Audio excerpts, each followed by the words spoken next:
నేను పాదయాత్ర చేసినప్పుడు మీరు జైల్లో ఉన్నారు. మొత్తం పార్టీ నా చుట్టూనే ర్యాలీ అయింది. నాకే గనక రాజకీయ కాంక్ష ఉంటే వైఎస్ఆర్సీపీ పార్టీని నేను హైజాక్ చేసేదాన్ని కాదా? ప్రతి సభలో ప్రతి అడుగులో జగనన్న కోసం, జగనన్న వస్తాడు, జగనన్న మేలు చేస్తాడు, రాజశేఖర రెడ్డి గారి రాజ్యం తెస్తాడు అని కాలికి బలపం కట్టుకొని తిరిగిన దాన్ని నేను కాదా? నా బిడ్డల్ని, నా కుటుంబాన్ని పక్కన పెట్టి రోడ్ల మీదనే నెలల తరబడి మీకోసం త్యాగం చేసిన దాన్ని నేను కాదా? ఆఖరికి నా కాలు ఇంజరీ అయితే కూడా అతి వేగంగా ఫిజియోథెరపీ చేసి మళ్ళీ వెంటనే చేయాలి అని తాపత్రపడి చేసింది మీకోసం నేను కాదా? మరి నేను ఇన్ని త్యాగాలు చేసినా కూడా నాకు రాజకీయ కాంక్ష ఉంది అని మీరు అంటున్నారే. నాకే గనక రాజకీయ కాంక్ష ఉంటే నేను పొందాలనుకున్న పదవి, పోస్టు మీ పార్టీలో నేను మొండిగానైనా పొందగలను. వివేకానంద రెడ్డి గారి లాంటి వాళ్ళు నాకు అండగా నిలబడడానికి, నన్నే ఎంపీని చెయ్యాలి అన్ని ఎంతోమంది మీ పార్టీలోనే ప్రయత్నించిన వాళ్ళు కూడా ఉన్నారు. వాళ్ళందరి అండా చూసుకొని నేను ఏ రోజైనా మీకు రిబెల్ చేశానా? నాకు రాజకీయ కాంక్ష కానీ, డబ్బు కాంక్ష కానీ ఉంది అని మీ మనస్సాక్షిలో మీరు నిజంగానే నమ్ముతున్నారా? నాకు రాజకీయ కాంక్ష మీకోసం, మీతో ఉన్నంతకాలం, మీరు ముఖ్యమంత్రి అయినంత వరకు నాకు రాజకీయ కాంక్ష లేదు, నాకు డబ్బు కాంక్ష లేదు. నేను ఏం చేసినా మీకోసం చేశాను, నేను త్యాగం అనుకొని చేశాను, నా అన్న కోసం అనుకొని చేశాను. మీరు ముఖ్యమంత్రి కావాలని, రాజశేఖర్ రెడ్డి గారి సంక్షేమ పాలన మళ్ళీ మీరు తీసుకొస్తారు అని నమ్మి చేసిన విషయం వాస్తవం కాదా?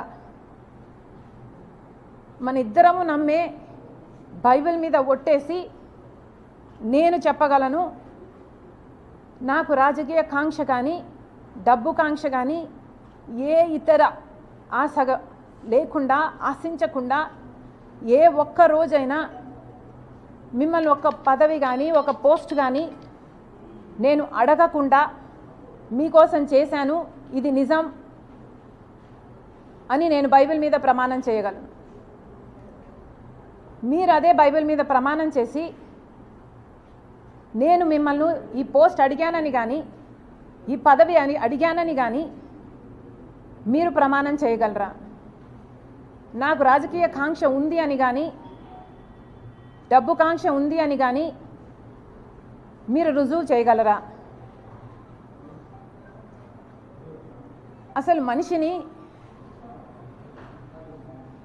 మనిషి మంచితనాన్ని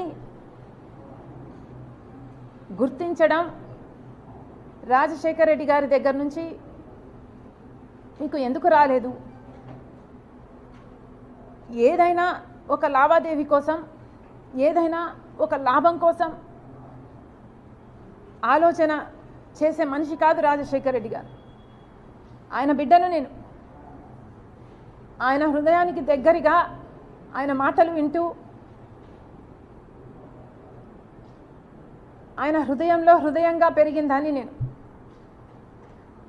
ఆయన ఆశయాల కోసం ఆయన ఏ రకంగా అయితే త్యాగం చేసే మనసు ఆయనకుందో ఆ రకంగానే నేను కూడా ఆలోచన చేయాలి, ఆ రకంగానే మీకు నేను సహాయపడాలి.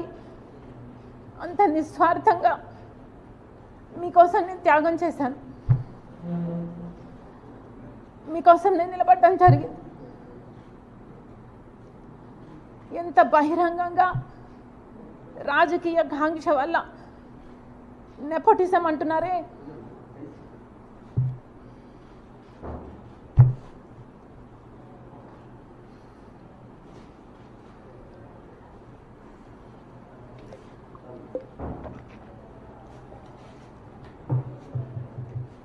నెపోటిజం అంటున్నారు జగన్మోహన్ రెడ్డి గారు.